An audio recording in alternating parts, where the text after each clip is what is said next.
अस्सलामुअलैकुम everyone, hope you all are fine and doing great. तो आज की हमारी वीडियो का टॉपिक है सेगमेंट्स ऑफ स्पाइन।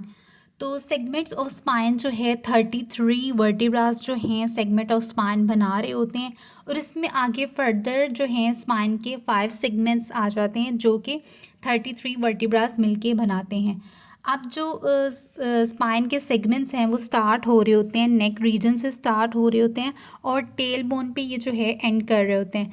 अब जो स्पाइन के सेगमेंट्स है इसमें सबसे पहले आ जाता है सर्वाइकल स्पाइन, जिसको हम नेक भी कहते हैं।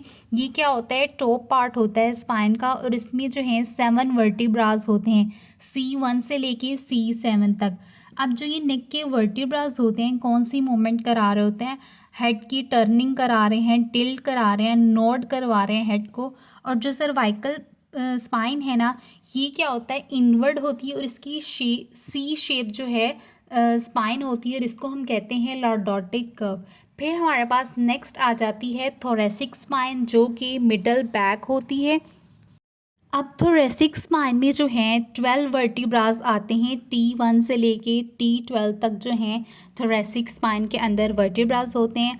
और जो इसके अंदर रिब्स हैं वो कहाँ पे अटैच होती हैं, थोरेसिक स्पाइन के अंदर, थोरेसिक स्पाइन के अंदर अटैच होती हैं।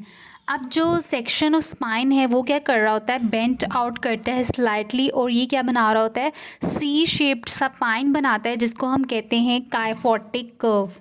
फिर उसके बाद आ जाती है लंबर स्पाइन, जो कि लोअर बैक में लोकेशन होती है इसकी। इसमें जो होते हैं 5 वर्टिब्रास होते हैं, L1 से लेके L5 तक, जो कि लोअर पार्ट जो है स्पाइन का बना रहे होते हैं।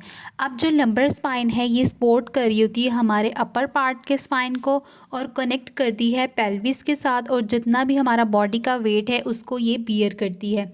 और साथ साथ जितना भी स्ट्रेस है जो हम लिफ्टिंग और कैरिंग आइटम्स करते हैं, जैसे कोई हमने कोई चीज़ उठा ली है या कोई वज़न वगैरह उठा लिया है, जितना भी बॉडी का वेट है ये बियर कर रही होती है लंबर स्पाइन। अब जो लंबर स्पाइन है ये क्या होती है, बेंड हुई होती है इनवर्ड, और इसमें क्या होती है, सी शेप जो है लॉर्डोटिक कर्व होती है।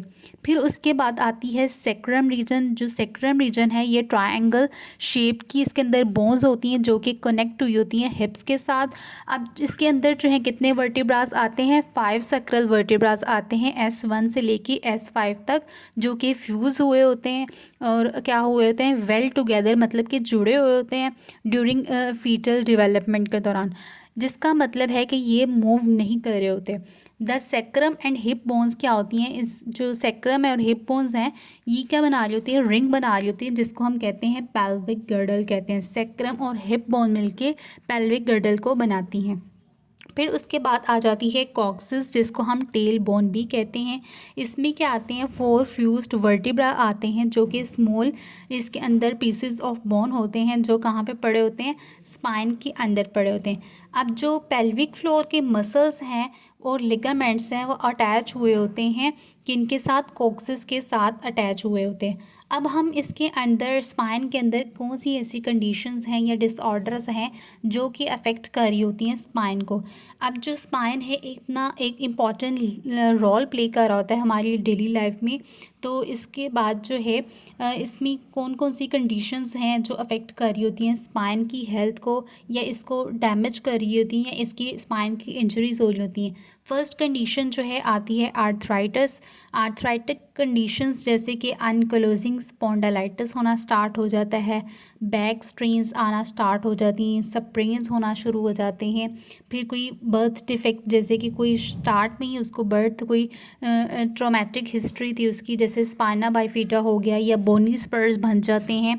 कर्वेचर्स जो होती हैं स्पाइन की वो ख़राब होना शुरू हो जाती हैं, जैसे कि स्कॉलियोसिस होना शुरू हो जाता है, काइफोसिस होना शुरू हो जाता है। ये किसकी वजह से होता है, पोस्चर की वजह से होता है।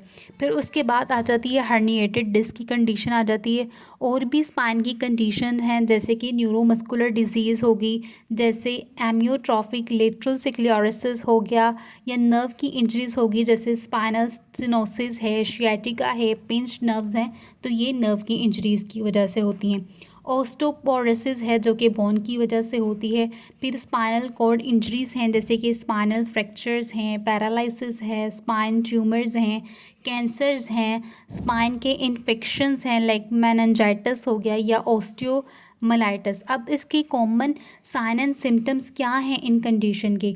तो कॉमन साइन एंड सिम्टम्स इनके क्या होते हैं कि बैक पेन स्टार्ट होना शुरू हो जाती है, नेक पेन स्टार्ट हो जाती है, और इसमें मसल स्पैज़म होना शुरू हो जाता है, लॉस ऑफ बावल और ब्लैडर कंट्रोल के सिम्टम्स आते हैं, वीकनेस आती है, नमनेस आती है लिम्स के अंदर, आर्म्स के अंदर और लेग्स के अंदर, और पैरालिसिस आती है। अब हम कौन से टेस्ट हैं जो कि डिटेक्ट करते हैं कि स्पाइन की इंजरी है? तो सबसे पहले एक्सरेज हैं, सीटी स्कैन है और एमआरआई कराते हैं हम, ब्लड टेस्ट कराते हैं, इलेक्ट्रोमायोग्राफी जिसको हम ईएमजी भी कहते हैं, डेक्सा जो है, डीएक्सए बॉन्ड डेंसिटी टेस्ट जो है ये कराते हैं, स्पाइनल जो है टेपिंग कराते हैं जिसको हम लंबर पंक्चर भी कहते हैं। अब हम इन स्पाइन की कंडीशंस को किस तरह से ट्रीटमेंट करेंगे? तो फर्स्ट एज अ फिज़ियोथेरेपिस्ट मैं आपको इसमें मसाज गाइड करूँगी और कायरोप्रैक्टिक एडजस्टमेंट्स के थ्रू जो है हम इसको मैनेज कर सकते हैं।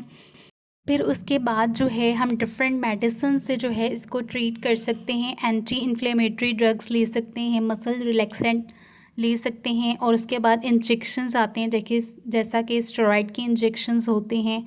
फिर उसके बाद स्पाइन की सर्जरी होती है जिसको उसकी प्रोसीजर को कहते हैं हम डिस्टेक्टोमी कहते हैं और फोरामिनाटोमी कहते हैं। और उसके बाद जो है हम अपनी स्पाइन को जो है किस तरह से हेल्दी रख सकते हैं?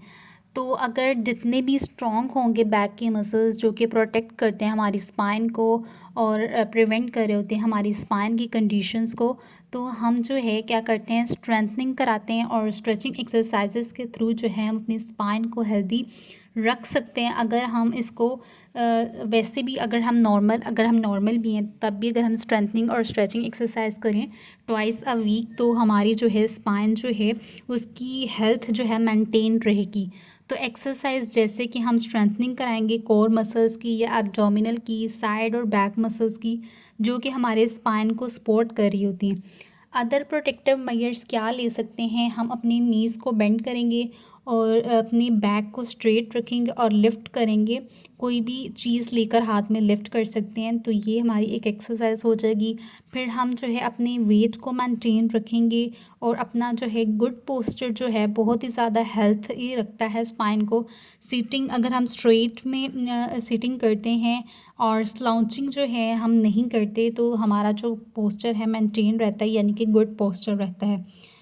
तो ये थी आज की वीडियो। आई होप कि आपको आज की वीडियो बहुत ही इन्फॉर्मेटिव लगी होगी। मज़ीद हेल्थ रिलेटेड इन्फॉर्मेटिव वीडियोस के लिए मेरे चैनल को सब्सक्राइब करें। मिलते हैं नेक्स्ट वीडियो में, तब तक के लिए अल्लाह हाफिज़।